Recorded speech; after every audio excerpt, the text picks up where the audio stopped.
This is good. Talking about John Cena. So this rant's gonna be good. This is all about fuckboy buckethead John Cena. Before we get to this video, I don't really hate John Cena. Not really a fan, but I don't really mind John Cena. But I watch a lot of John Cena rants over the years. They say like 15 years of John Cena's reign of terror, but I kind of disagree. 15 years, it's more like the decade of Cena's reign of terror. I think between '05 when Cena started his push to the top to 2009 to 2010, until the start of the new decade, Cena was all okay. I think it was until 2011 to the present day, you could tell fans again really tired, sick and tired, and really despise of John Cena. This guy plays a lot of politics. A lot of politics. He holdbacks talent. If Cena just do his job for once, the product will be fine. It won't be on the new level. It will never be like another Attitude Era, because the Attitude Era is basically once of a lifetime. But it'll be just fine if he do his job. Just like basically put over more talent. Not saying Cena can take the L more often. Just basically do his job. If he just do his job, he can set up really good heels and good storylines for the next year or two, instead of rely on John Cena every single time.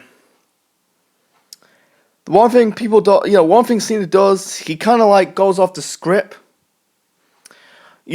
Every time he works with a heel, the heel stick to the script. What John Cena is going to do?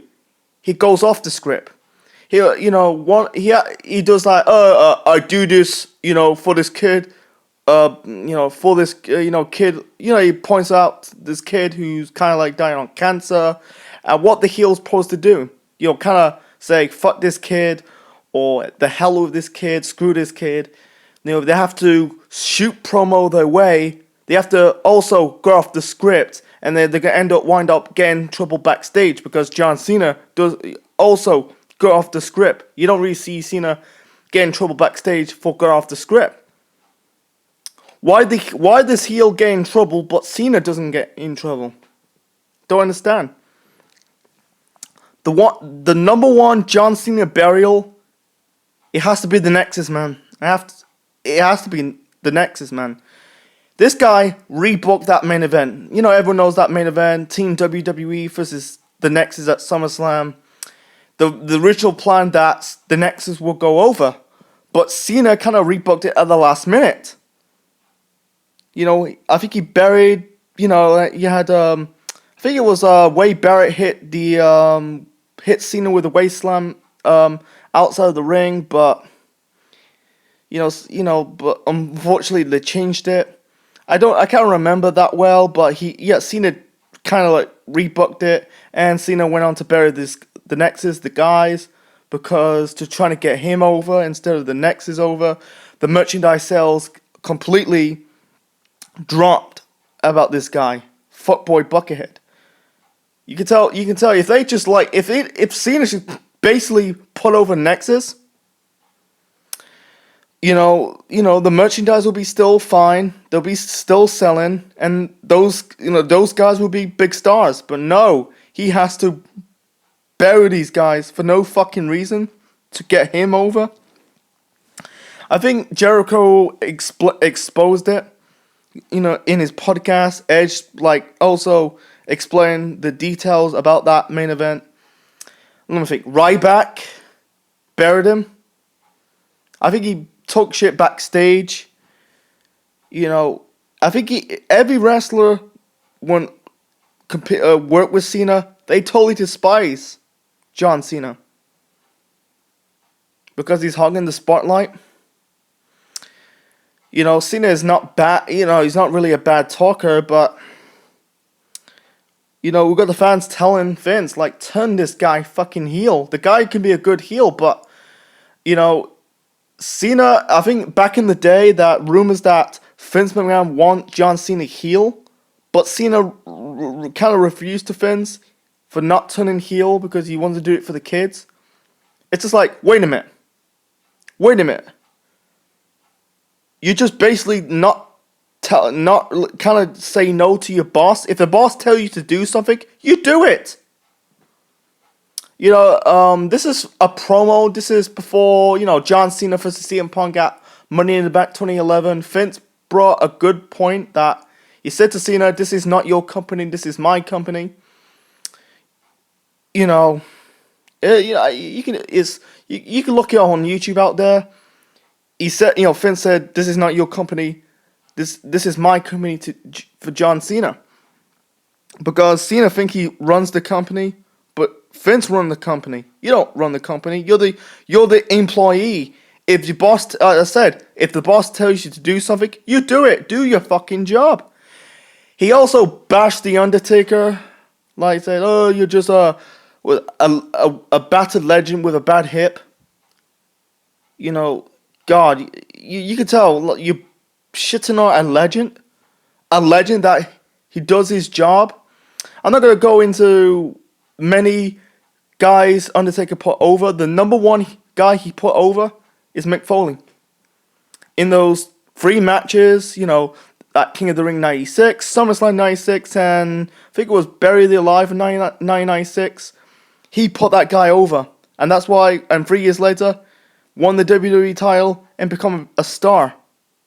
I'm not saying Cena buried a lot. He put over Styles, Bryan, Punk. That Money in the Bank match, he put him over. Not saying he buried a lot, but he buried some. Rusev, he buried him. He buried him at WrestleMania 31. Bray Wyatt, he buried him as well, because to get him over. Because I think it was in 2005. He was getting cheered, but the fans are slowly booing Cena. He's not getting over to the diehards. You have to appeal to the casuals, to the younger fans. That for the last decade, they try to, expose Cena with the dying kids. And here's the kicker. Here's the absolute kicker. There's rumors back in the day, there was a CM Punk fan in the hospital. His wish to want to see CM Punk. What the people from Make-A-Wish did, screw the kid, they give him John Cena. It's like, what's the point doing a Make-A-Wish foundation that if you're not giving that kid granted his wish, he wants to see CM Punk, but you have to build around John Cena every time, whether it's a wrestler, doing Make-A-Wish, you have to put John Cena. Instead, granting their favorite wrestler to see, you have to be John Cena. And exposing the kids, exploiting the troops. He's not even a fucking soldier. I don't know, Cena doesn't have any military, army background. He doesn't. Randy Orton had some military background. I think he worked with the Navy before he became a wrestler. He never worked with the army. The guy was a bodybuilder. He was a American football player, a failed American football player. Roman Reigns played in the NFL, Goldberg played in the NFL. Cena failed as a football player. The only thing he was good at being a bodybuilder. If he was in the bodybuilding business, he could be a good successful bodybuilder. He probably could become a future Mr. Olympia winner. So, yeah, wrestling. I don't think Cena was a terrible wrestler, but the one thing Cena's got exposed is his punches. His punches look so fake. I think